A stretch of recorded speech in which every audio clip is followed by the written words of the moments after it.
Recently, Joe Biden was speaking before the International Brotherhood of Electrical Workers construction conference. This was the event in Washington, D.C. And during the event, he decided it would be a great idea to poke fun at the individuals, the women specifically, who felt that he had violated their personal space. As many as 7 women have come forward and said that, hey, the way that he gets physical with us or people makes us uncomfortable. Now, there was a big debate about what his intentions were. I think the vast majority of people agree that he doesn't intend to be, sexual in any way. There isn't malicious intent behind his moments of affection, but it makes people uncomfortable, so he should learn from that. Well, his joking makes it seem like he didn't learn from that. Take a look. Joe Biden.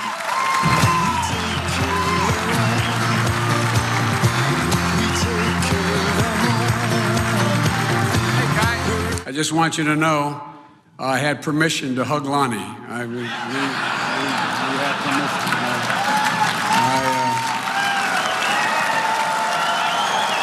I don't know, man. By the way, he gave me permission to touch him. What are you doing? What are you doing? Just stop. Yeah, there is great difference of opinion on this issue, and it is based on one factor: age. 100%.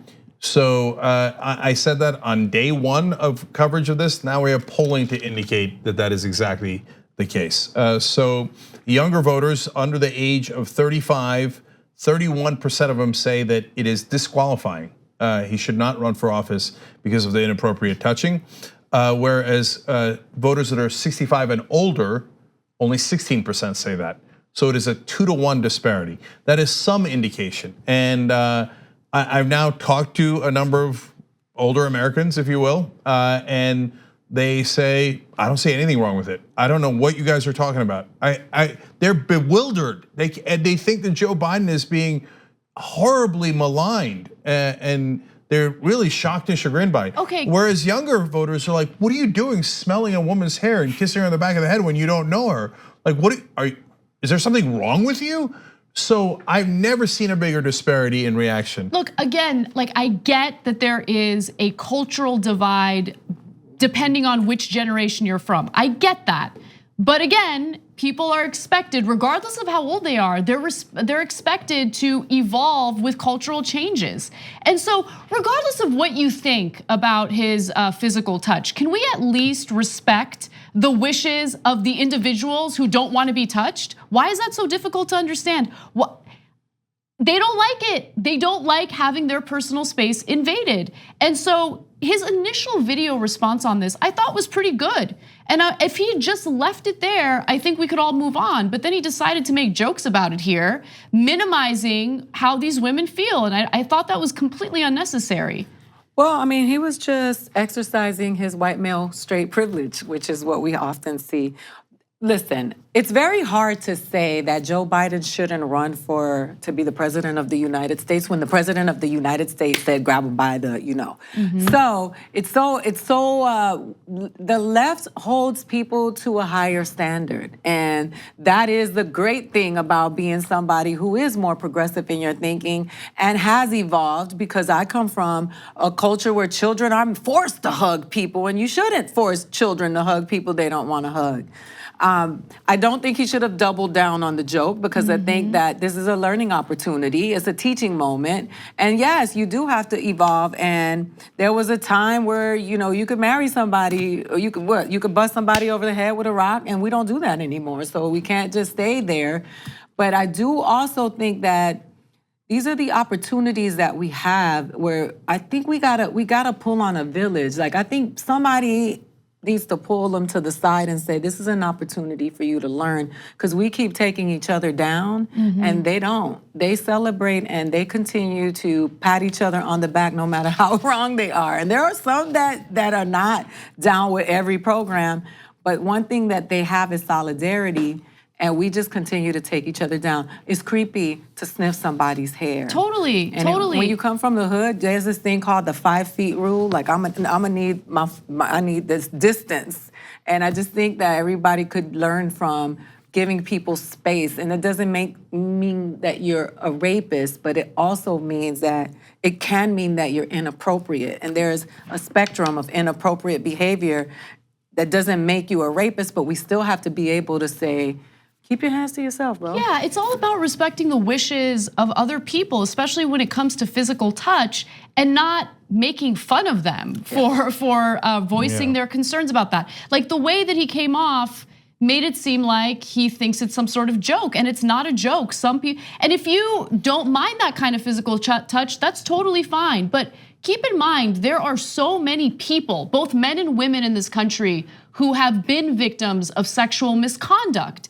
And so having a stranger touch them, especially when you don't expect it, can be traumatizing. It can be triggering for people who have been victimized by sexual assault in the past. That joke that I did the other night is a joke about, to give straight men context, specifically straight men that may tend to be a little homophobic. Imagine a gay guy, just what you're scared of the most, touching on you or sniffing your hair or just in your space, it makes you uncomfortable, right? So that's what it feels like to be a child or a woman when somebody is just invading your space and has no regard for you and what your personal boundaries are.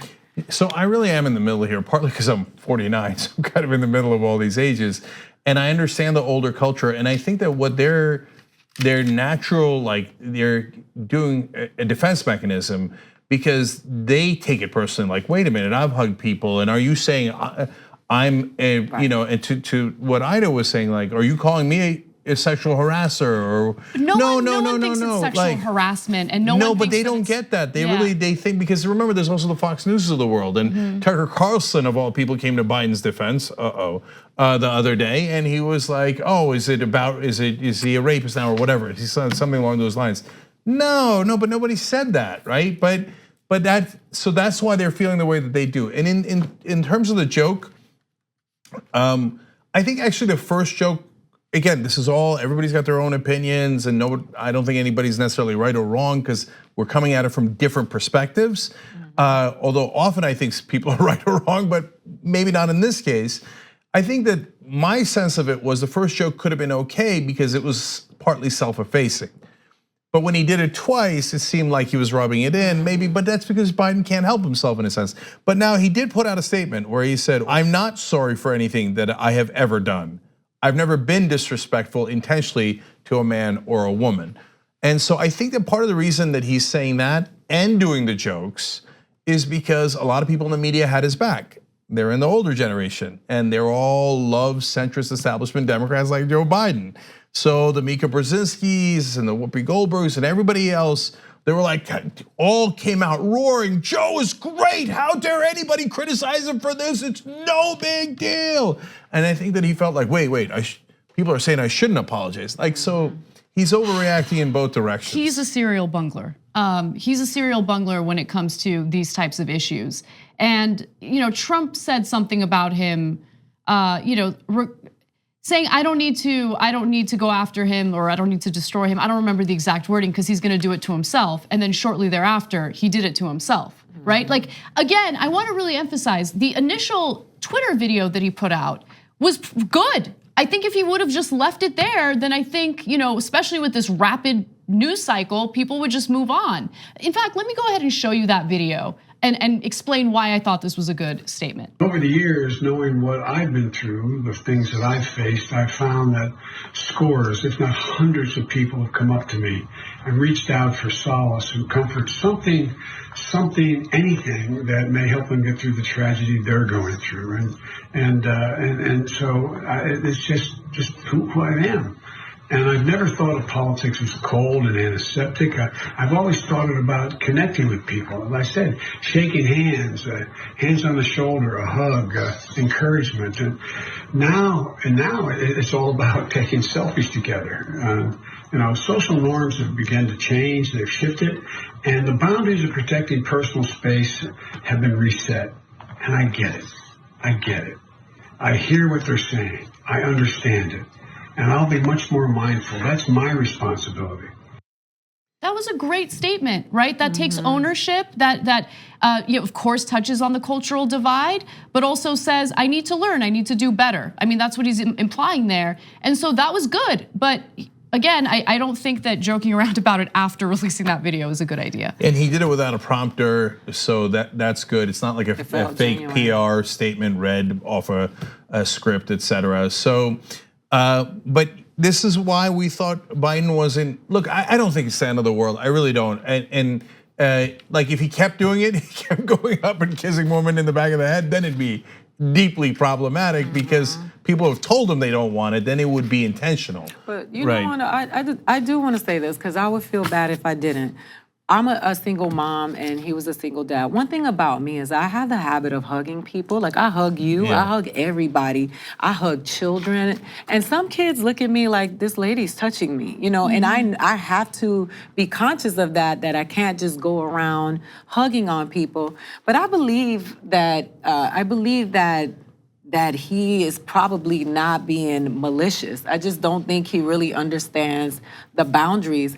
But we just get so caught up with stuff so much that while we're doing this and we're correcting him, like they're doing some real horrible stuff over there. Yeah, and let me double down on that too, Ida. I'm with you. Like I think the word disqualifying is over the top. Me too. Right? Me too. So like as much as Anna's bothered by it, and a lot of when we got different ranges of our perception on it, none of us think it's disqualifying because we don't think he had bad intent. And given what the Republicans do, we're not having that conversation about disqualifying Biden when he's doing it because he's old school, etc., as opposed to Trump, who clearly says he does it with malicious intent. On the Access Hollywood tape, he says he grabs them by their genitalia and he knows he can get away with it because he's famous. I mean, that contrast is day and night. So, and if you're a Republican, please save me your crocodile tears. Absolutely. That's the one thing we're super clear on. You don't get to complain about Joe Biden ever. On the go? Don't worry, we got you covered. You can still listen to TYT at our new podcast network.